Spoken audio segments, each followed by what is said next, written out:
Fala, meus amados, tudo certo? Maravilha? O pessoal deu aquela esfriada, né? Vocês perceberam? Aquela total esfriada hoje, mas isso não é motivo para ficar vendo aula na cama, hein?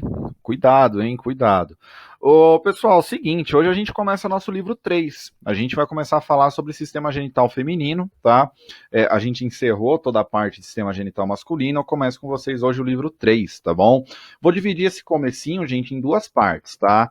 Então a gente vai falar um pouco sobre a função do aparelho genital feminino primeiro, sobre as características principais, e depois, numa segunda aula, na semana que vem, eu falo um pouco com vocês sobre a fecundação e sobre, de fato, a reprodução humana, tá? Lembrando sempre que a fecundação ocorre dentro do corpo feminino, no caso, no caso do ser humano, tudo bem? Pessoal, no caso do aparelho genital feminino, eu estou falando aqui de um sistema, de um conjunto de órgãos, tá? Que tem como finalidade a reprodução humana, tá bom? Então, assim, tanto no caso masculino quanto no caso feminino, quando a gente se refere a aparelho reprodutor, sistema reprodutor ou sistema genital, eu estou falando de um conjunto de órgãos específico com a finalidade de reprodução, tudo bem? Lembrando sempre, a reprodução humana é uma reprodução sexuada, com fecundação interna, tá? E o que acontece? Justamente por ter essas características, acaba gerando um número menor de descendentes, a quantidade de energia demandada é maior do que uma reprodução assexuada e por aí vai, tudo bem? Pessoal, aqui já dá para a gente perceber alguns elementos básicos do sistema genital feminino. A tuba uterina, que é onde ocorre a fecundação, a gente vai estudar isso, tá? O útero, que é onde a gente tem o desenvolvimento, né, de fato do feto, os ovários, o endométrio, que a gente vai comentar um pouquinho sobre essa estrutura, o colo do útero, também é importante a gente comentar sobre essa estrutura, e a vagina, que é a estrutura de fato que participa da, do ato sexual em si. Tudo bem? Então, assim, a gente tem todas essas estruturas e o que acontece? No caso do sistema genital feminino, uma coisa muito importante que já difere do sistema genital masculino é justamente a estrutura desse meatro urinário, né? Então, assim, no caso do sistema genital feminino, eu tenho um canal para a urina e outro canal para o sistema reprodutor em si. Tudo bem? Se vocês lembrarem bem, no caso masculino, a gente tinha um canal da uretra que era único, né? Tanto para a urina quanto para o sêmen. E justamente por isso a gente tinha glândulas masculinas que acabavam fazendo o papel de limpeza ali, excretando substâncias de limpeza para esse canal, tudo bem? Pessoal, então assim, como é que a gente chama todas essas partes, né? Então assim, existe a genitália externa, que está externa ao corpo, né? Então é o que a gente chama de pudendo feminino, tendo nessa estrutura os pequenos lábios mais internos, os grandes lábios, que tem como função proteger a uretra, tudo bem?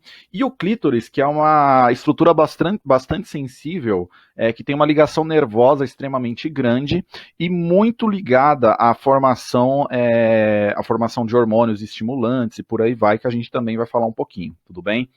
Existe o ímen é uma estrutura de proteção, tudo bem? É uma estrutura de proteção, principalmente antes da primeira menstruação, tá? E essa estrutura de proteção, ela pode ter diversas formas, diversas maneiras, e além de tudo, existe uma grande questão em relação ao ímen, que é o seguinte: o ímen ele tem como função a proteção da vagina, a proteção inicial da vagina, que é justamente o canal reprodutivo. Tá? Então, assim, a função do ímen é justamente de proteger a vagina, que é o canal reprodutivo feminino. Tá? Então, é a partir da vagina que se inicia a relação sexual para a gente ter a fecundação, de fato, e os passos seguintes, tudo bem? Aqui a gente tem uma visão lateral. É importante perceber o seguinte, viu, gente? A bexiga, no caso das mulheres, ela é totalmente independente do sistema genital, tá? Então, justamente pela presença do meatro urinário aqui, a urina sai por uma via, enquanto os excrementos sexuais saem por outra via, tá? Então, isso é bastante importante de frisar no caso feminino, tá? Pessoal, O que que acontece? Uh, a produção de células, né, a produção de células sexuais ou gametas, que a gente chama de ovócitos, ela é feita a partir dos ovários, tudo bem? Então, assim, são os ovários, de fato, que fazem a produção dos ovócitos. Qual que é a diferença entre óvulo e ovócito? O ovócito é a forma produzida pelo ovário inicial. Depois de um processo de maturação, ele se torna o óvulo de fato, que vai ser fecundado onde? Na tuba uterina. A fecundação vai acontecer aqui na tuba uterina, tudo bem? E o que acontece? A tuba uterina, juntamente com a vagina, ela juntamente com a vagina e com o útero, no caso, né, elas são vias genitais, que a gente chama, tá? Então, assim, são vias onde os gametas vão passar, de fato, tudo bem? E no caso da tuba uterina e do útero, vai ter o alojamento do embrião durante o desenvolvimento, tá? Pessoal, alguns tipos de gravidez, eles acabam acontecendo na tuba uterina, né? E aí é uma gravidez que precisa ser interrompida, né, uma gravidez onde o feto ele não veio para o útero. Porque a fecundação ocorre aqui, mas o desenvolvimento tem que acontecer aqui no útero. Quando a gente tem uma gravidez nas trompas, que a gente chama de maneira genérica, né, ou gravidez nas tubas, ela tem que ser interrompida porque não vai haver formação do feto aqui de maneira correta, tudo bem? E na genitália externa, pessoal, a gente tem o clítoris, os grandes lábios, os pequenos lábios e os orifícios vaginais, tá? Então, assim, é basicamente nessa estrutura que se divide o sistema genital feminino. E aí, o que acontece, gente? A gente tem dentro do corpo da mulher, assim como no homem, a produção de diversos hormônios. Esses hormônios eles têm como função, basicamente, aumentar a libido sexual, tudo bem? E também produzir algumas características que a gente chama de caracteres sexuais secundários, que são características que, principalmente durante a puberdade, vão fazer parte aí do desenvolvimento do corpo da mulher. Tá? Então você tem o desenvolvimento de pelos pubianos, é uma característica secundária, o alargamento do quadril, o desenvolvimento das mamas e por aí vai, tá? Então você tem essas características como sendo características secundárias. Pessoal, quem que é responsável pelo aparecimento das características secundárias? Esse estímulo aqui, ó, o hormônio estrogênio. Tá? O estrogênio é justamente o camarada que vai ser responsável pelo aparecimento desses caracteres secundários femininos, tudo bem? O espessamento do endométrio é justamente o que faz a gente ter um alargamento do quadril, por exemplo, tá?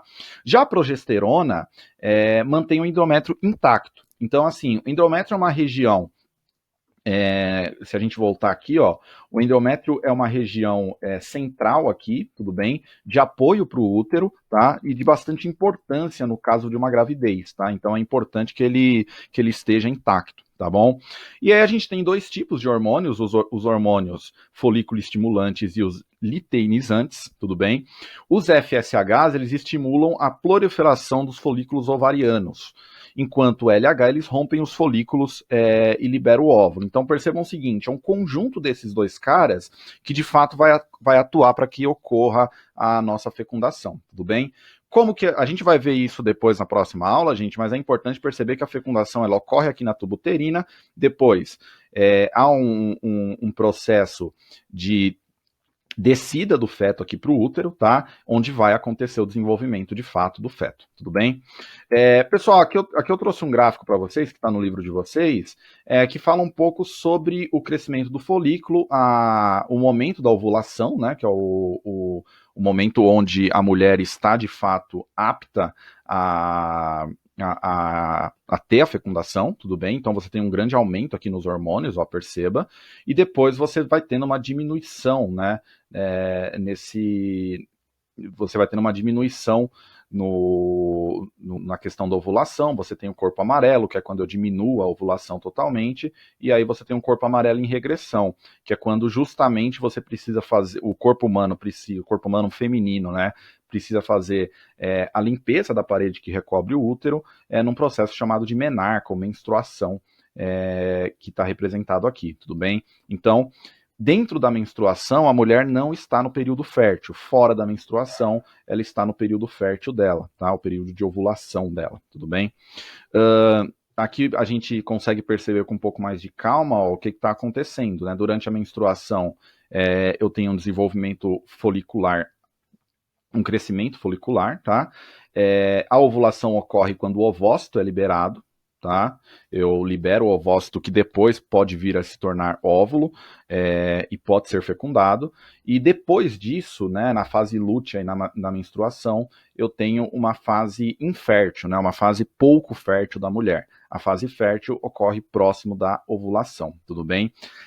Então, assim, a menstruação nada mais é do que esse corrimento fisiológico, né, de sangue e uma parte de tecido mucoso do revestimento interior do útero. Então, assim, todo mês o corpo precisa ser preparado para uma gravidez. Qual é a preparação que é feita? É justamente essa retirada do tecido mucoso do útero, juntamente com sangue, excretado para fora mesmo do corpo feminino. Tá? Então, todo mês é feito esse processo de preparação do corpo para uma possível gravidez, tudo bem? A primeira menstruação, a primeira menarca, né, que as meninas costumam chamar, é um marco na vida das meninas, porque inicia, de fato, a puberdade, né? Então, inicia, de fato, o momento onde as meninas estão tendo a preparação do corpo para uma possível gravidez, tá?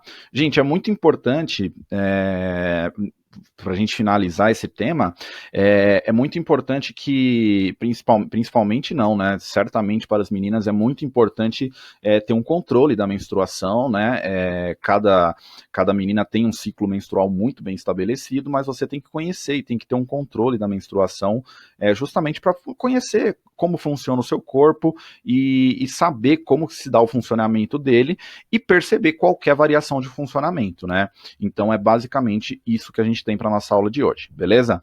Pessoal, 2 perguntinhas para vocês responderem aí no formulário. Não esqueçam de responder também na apostila e a gente se vê na nossa live, tá bom? Como orientação de estudos, eu peço para vocês fazerem o portal Eureka. Comecem a fazer já esse capítulo lá do portal Eureka, tudo bem? Lá no portal do SAS. Beijão, gente. Até a nossa live.